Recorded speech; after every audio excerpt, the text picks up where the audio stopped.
this shiny Magikarp isn't actually a Magikarp. It might look like it might sound like it, but in reality, this is an illegal Pokemon. I took the movesets of a few different strong Pokemon, and I took the ability of an even stronger one and combined them all into this golden fish. A normal Magikarp would only be able to splash around, but this Magikarp can seismic toss its victims. What happened? Let's go! No way. But custom illegal Pokemon get so much stronger than this, like this Lapras, who knows the move Sheer Cold, which is a one-hit KO move, but only has a 30% chance to hit. But secretly, I cheated to give Lapras the ability No Guard, which makes all of its attacks never miss. And it worked perfectly. No. Let's go. No. Oh my god. Get out. Oh my god. How is it hitting 3 times in a row? That's crazy. But that's not where the illegal Pokemon stop. I created 3 boss level Pokemon, starting with an easy one, a medium one, and finally, one that I think is impossible to beat. But to attempt to defeat them all, I brought in 3 players of 3 different skill levels with Pokemon. Each player gets any team of 6 Pokemon they would like, with any held item, and any moves and abilities the Pokemon can naturally have. And to top it all off, I gave every player a full list of details for each boss Pokemon I made, so they could get as prepared as possible. But of course, the Pokemon noob didn't read any of it. All right, how did you do that? For the first boss Pokemon, we have Kabuto, which is one of the Pokemon that has the lowest possible HP stat. And this Kabuto is only level 1. Why would I want a Pokemon that weak? Well, there's actually a very good reason. I gave this Kabuto the ability Sturdy, which guarantees that it will survive on at least 1 HP if it was hit from full health. And that's how Kabuto survived Mewtwo's attack. But that's not where the strategy ends. I gave this Kabuto the move Endeavor, which brings down the target to your same HP, which will always be 1 HP because of Sturdy and how weak of an HP stat Kabuto has. But Kabuto is also holding the Shell Bell item, which heals you 4% of the damage you dealt every turn. And since we're always dealing massive damage, bringing Pokemon all the way down to 1 HP, Kabuto gets healed right back to full health every single time, re-enabling the Sturdy ability for next turn, creating a constant cycle that is extremely hard to take out. And this Pokemon might already sound unbeatable, but remember, this is only the easy round. The first player, Joe, who is the average skilled Pokemon player, thinks he has a solution to beat Kabuto by bringing Gengar. Oh my gosh, the Galaxy Gengar. Yeah, look how sick it is. The Galaxy Gengar is an exclusive skin to the server we're playing on, Cobble Galaxy, who actually was cool enough to sponsor this video and let me make all these custom Pokemon. So if you want to play with me or your friends or anyone else, join the server. The mod pack and the server IP will be in the description. Come say hi. It does look good, but I think I can destroy it. Okay. I don't know why I said that. My strategy with Kabuto only has a few weaknesses, and one of those is ghost types like Gengar. Since Endeavor is a normal type attack, it can't even hit ghosts, but the ghost can definitely hit me. No. Oh my god. I tried stalling with the move Protect, but Joe shut that down by putting Kabuto to sleep and was able to easily get past the easy boss fight. No. Yes. I didn't think about not being able to hit ghost types. That was the easy one though, so. That was the easy one. It only gets harder from here. The pro Pokemon player, Toma, has a ton of experience in Pokemon, and I have known him literally since I was born, and not once in my life have I ever been able to beat him at Pokemon. But with the final boss I have coming up, I think I'll finally be able to. But he has never played Pokemon Minecraft before, so he accidentally led with the wrong Pokemon for this battle, and I was able to knock out his Alakazam, but then he used the same strategy as Joe and took advantage of me not being able to hit ghost types, so this easy fight was a quick battle for him as well, moving both of them on to the medium round. The Pokemon noob though, yeah, he was winning too. Tav literally has no knowledge about competitive Pokemon, so he just made his team the strongest Pokemon he could think of, which was pretty much just a bunch of legendaries. He didn't even bother giving them held items or anything, and he didn't even bother learning what abilities his Pokemon have, like this Mewtwo, which has the pressure ability, which makes me use 2 2 PP instead of 1 for all of my moves. So even though I was able to knock out his Mewtwo, I was already down to only 4 uses of Endeavor, my main attacking move, and Tav has 5 Pokemon left. Buzzwole, oh my gosh. I couldn't even stall the battle out with Protect because he used a Taunt on me, which forces me to use an attacking move by disabling status moves for 3 turns. You taunted me? Yep. Do you know what that does? Nope. So completely by accident, Tav also won the battle. No. Oh my god. That's right. I win. Yeah, you won, but you don't even know why. So somehow, all 3 players were moving on to the medium boss Pokemon. And while Kabuto's main strategy was focused on nearly one-shotting all of its opponents, my next Pokemon, Blissey's strategy, is the exact opposite. Blissey has the highest HP stat in all of Pokemon, so she can tank a lot of hits. But I also taught her the move V-Create, which can normally only be learned by the mythical Pokemon Victini. And when you use this move, it does a bunch of damage, but it has the downside of lowering the user's defense, special defense, and speed, which would be very bad for this tanky Pokemon. So that's why I gave Blissey the contrary ability, which makes your stats get boosted instead of lowered from moves like that. So this tanky Pokemon with the highest HP stat will just get more and more tanky every time we use V-Create to boost both of her defenses. And to try to beat this challenge, Toma led off with Infernape, who knows the move Focus Blast, a very high power, super effective move against Blissey. This is going to be one hit and done. Since Blissey can snowball very easily, Toma's strategy is to knock out Blissey right away so it doesn't have a chance to get tankier. But Focus Blast is only 70% accurate. No, no. That is so embarrassing for you.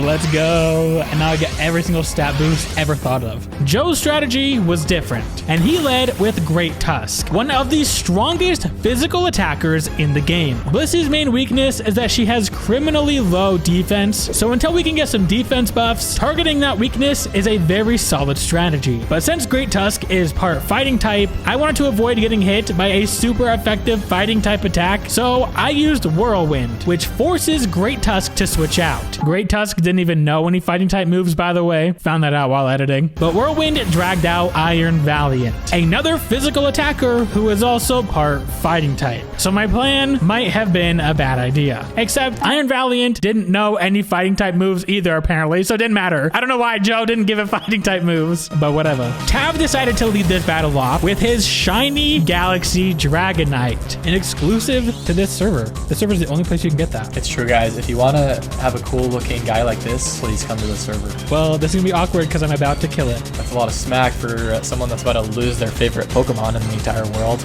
You missed. Okay. I got a free V-Create off, starting the snowball of boosting my defenses and becoming unkillable. Toma, though, still wasn't having much luck and missed yet another attack. Oh my god. Let's go. Well, this isn't good. So Blissey got a V-Create off for free, and he knew if he let me keep getting these defense boosts off, there was no way he was going to win. So he decided to pivot strategies. This turn, he hit Blissey with a Will-O-Wisp to burn her. So now she will take a bit of damage every single turn. But I thought about that and gave her the item Leftovers, which heals her a little bit every turn. So I can ignore the burn damage for now. And I hit Infernape with the move Knockoff, which removes his held item, which apparently was a Wide Lens, which is supposed to boost the accuracy of your moves, but it doesn't seem like that was helping too much. Oh, my Wide Lens, which was gonna make that move hit. With Joe's Iron Valiant not having any moves strong against me, I took this chance to throw out Stealth Rocks, which will deal damage to his Pokemon every time they switch into battle. But on this same turn, Joe brought in Annihilate, who does know a super effective move. And it did some decent damage, but it's going to do less and less after each time I use Recreate and raise my defenses. And eventually, my Leftovers will be able to just heal me back to full health. No! Yes! No way you got the crit! No way! Critical hits are Blissey's main weakness, since they completely ignore defense boosts. If Joe didn't get a critical hit there, I would have won. But since he did, Joe is officially the first to advance to the final and hardest round, with the most invincible, unkillable, broken Pokemon I could create. This Pokemon is so strong that I genuinely don't think there's a way to beat it. I set up Stealth Rock against Tav's team as well, and used Whirlwind to force a switch out. But unfortunately, his team of legendaries and giant Ultra Beasts was just too strong, and slowly but surely chipped down Blissy's health. I think I survived this. Are you sure? Especially because my stats get raised once again. I don't know. No! Yeah, Buzzwole. Somehow, the least prepared, least experienced player has beaten Blissey and is now moving on to the final round, leaving only Toma left to try to take out Blissey. Toma switched in Torterra, who took a decent amount of damage from the Stealth Rocks I set up and the V-Create I used, but then Toma brought out his backup plan, Leech Seed, which plants seeds at Blissey's feet that will drain her health and give it to Torterra every single turn. So with that damage, on top of the burn damage, Blissey won't survive much longer. So I have to kill you fast here. I have to kill you in the next few turns.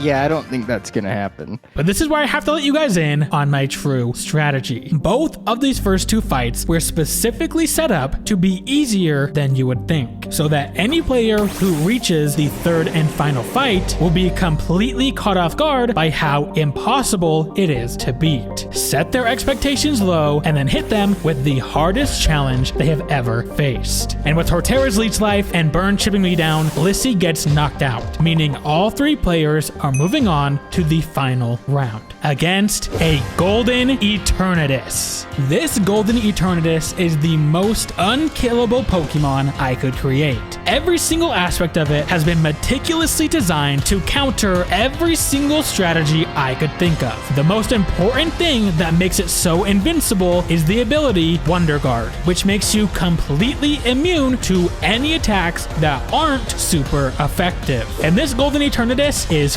Fire type, meaning only ground, rock, and water type attacks are super effective and can hit it. But that wasn't good enough. The first move I taught Eternatus is Burn Up, which you can only use once because when you do, it completely removes your fire typing, which makes Eternatus typeless, meaning it no longer has any weakness and is immune to all attacks. So all three players need a strategy to somehow get past this. Joe led the fight with Spiritomb, who isn't one of the strongest Pokemon, but Joe had a plan. And that starts with the first move, Taunt, which locks Eternatus into only using attacking moves for the next 3 turns, which might seem useless since I was freely able to get Burn Up off here, losing my fire typing and becoming immune to all attacks, but being forced to attack is exactly what Joe wanted. But Toma came in with a completely different strategy than Joe. So the strategy here is to just hit him with the Soak, change him to a water type right off the bat. Soak transforms any Pokemon it hits into a water type, which completely removes my advantage of being typeless and opens me up to being able to be hit by multiple types of attacks. But that is why I taught Eternatus the move Taunt, to force the opposing Pokemon into only using attacking moves for 3 turns, preventing the opponent from using status moves like Soak.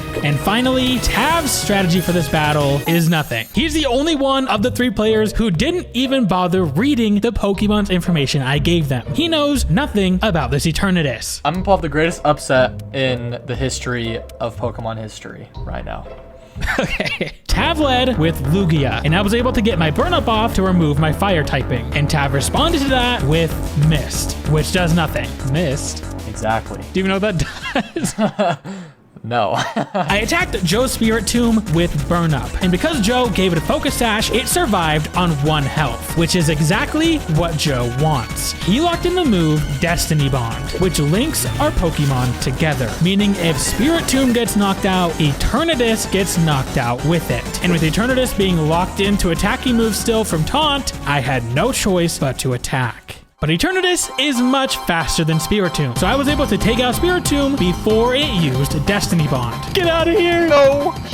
Yes. Tav's Lugia wasn't surviving much longer either. He brought out Buzzwole and tried to use Taunt on me since that saved him last time, but that wasn't gonna help him this time. He even brought out Mewtwo, which was making me run through my only attacks PP because of his pressure ability, but overall, Tav's lack of preparation was making this battle a breeze for me. Toma's Wailord, though, locked in Soak this turn to change my type to water, so I had to lock in Taunt to prevent that from happening. But when I did, Wailord has the Oblivious ability, which makes it completely immune to the effect of taunt. The Pokemon Pro found one of the few Pokemon that has that ability and knows the move Soak, which he was now able to freely get off and make Eternatus water type. He tried to stall and save his Wailord with Rest and Protect, but I was able to knock it out in retaliation. But now our main strategy of being immune to all attacks is weakened. What am I supposed to do to even get around that? I don't think there's anything you can do. After Spiritomb was knocked out, Joe brought back out his favorite Pokemon, bringing back out the Galaxy Gengar. I sure am. This Gengar also knows Destiny Bond, so Joe has another attempt at his strategy to take me out. And Eternatus is still under taunt for another turn, so I have no choice but to attack. But if I don't one-shot, Gengar will survive to get Destiny Bond off, linking us together and guaranteeing my death. Please kill, please kill. No, not even close. Yes, Destiny Bond, yes. No! It seemed like Joe and Toma were both gaining the advantage over me, and somehow, when Tav switched into Tyranitar, it seemed like he was gaining the advantage too, because Tyranitar's Sandstream ability causes a sandstorm that is now chipping away at Eternatus' health every turn. But Tav didn't even realize that, he just thought his attack did damage. Oh! Okay, I did some damage to you. You are doing a little bit of damage, but it's not because of what you think. It's probably because I don't even know what it's because of. I don't even have a guess. So somehow, without even a clue why, and no preparation, Tav is starting to gain the advantage against Eternatus too. Maybe my golden Eternatus isn't as unkillable as I had hoped. Or at least, that's what I thought before I looked up how Gengar's Destiny Bond actually works. Wait. I'm looking it up. Destiny Bond can be used as the second move of a Pokemon contest. Okay, that's not what I'm looking for. If the user is knocked out after using this move, the Pokemon that knocked it out will also faint. This move's chance of failing rises if used in succession. This is the part that made me realize Destiny Bond only lasts until the user's next turn. Joe has to use it on the same turn he expects to faint. Otherwise, it will be useless. And Gengar is holding the Choice Scarf, which makes it faster, but also locks him in to only using a single move. The thing is, I can't use anything else. You're locked into it? Yeah, so it has a chance of failing when it's used in succession. Oh. So if I kill you now, but it fails, then I don't die. Yeah. It's possible that you'll live, but... Okay, this is interesting now. So things are about to get really risky with Joe's battle. And of course, Tav is somehow managing to be the one doing the most damage, just out of pure luck. My only attacking move is Power Gem, which doesn't do much to Tyranitar. And every single turn, the Sandstorm, that you can't see in game, but it's there, is just chipping away at my health. But the Sandstorm only lasts for 5 turns. So before he was able to get my health too low, I was able to chip away and knock Tyranitar out, which led Tav to bring out his giant shiny Rayquaza, which seems very intimidating, but it had no moves that it could hit me with, and I two-shot it. This is officially where Tav's beginner's luck ran out. I was able to two-shot his shiny Galaxy Dragonite, forcing back out his final Pokemon, Mewtwo, who already was down so much health from before. So I was able to quickly take it out without taking any more damage myself, making Tav the first player to get eliminated from the challenge. Frick, that was so dumb. So that just leaves Joe and Toma. And both of them still have some very strong Pokemon alive on their team. Joe even has a Mega Sableye. Because yeah, this server is crazy and added Mega Pokemon to the game. Seriously guys, you have to come play on the server, it's so fun. But Toma brought in his next Pokemon, Gliscor. We're gonna see if this can help out with the strategy here. Eternatus was able to land a critical hit, but it wasn't enough to one-shot Gliscor. So Gliscor was able to use Toxic, badly poisoning Eternatus, which will deal more and more damage each turn, officially putting our battle on a time limit. I only have a few turns alive to knock out Toma's 5 remaining Pokemon. And the battle with Joe wasn't going much better. Destiny Bond is currently active, so if I knock out Gengar this turn, Eternatus dies too. too. But when I hit Gengar with a Power Gem, it survived on a sliver of health. And this turn, when Joe used Destiny Bond, it failed, which was perfect for me. Just one more attack and I'm in the clear. Except I can't attack. See, Gengar's ability is Cursed Body, which means when you attack it, there is a 30% chance that it will disable the move you just used for 4 turns. And because of that, we lost our only attacking move right when we needed it most. But I came prepared for a situation just like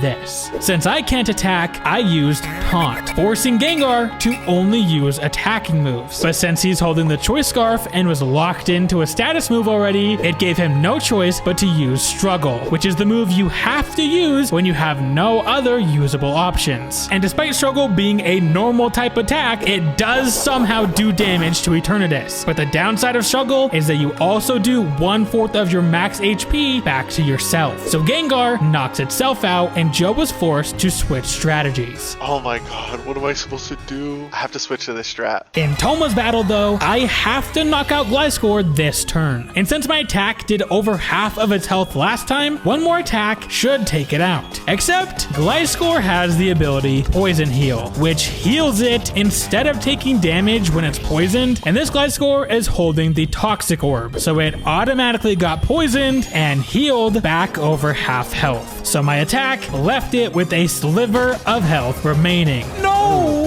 Yes. Which allows Gliscor to get a Thunder Fang off, one of the few attacks that can hit the newly water type Eternatus. And with the toxic damage on top of that, Eternatus is barely hanging on. Joe's second strategy was to try and poison me with the move Baneful Bash, which works just like Protect and will prevent Toxapex from taking any damage that turn, but has the added benefit of poisoning the attacker. But I wasn't going to fall for any tricks. I used Taunt again to prevent it from using moves like that, and unfortunately for Joe, every move this Toxapex knows is a status move. So just like his Gengar, it was forced to struggle, which did do some damage to me, but also let me take it out with ease. And that forces Joe to bring out Lapras for his final strategy. This Lapras knows Perish Song, a move that has the user sing a deadly song that knocks out all Pokemon that hear it after 3 turns. The only way to survive the song is by switching out, which Joe can do because he has other Pokemon on his team, but Eternatus is running this battle solo. So if it hears that song, it's over. But again,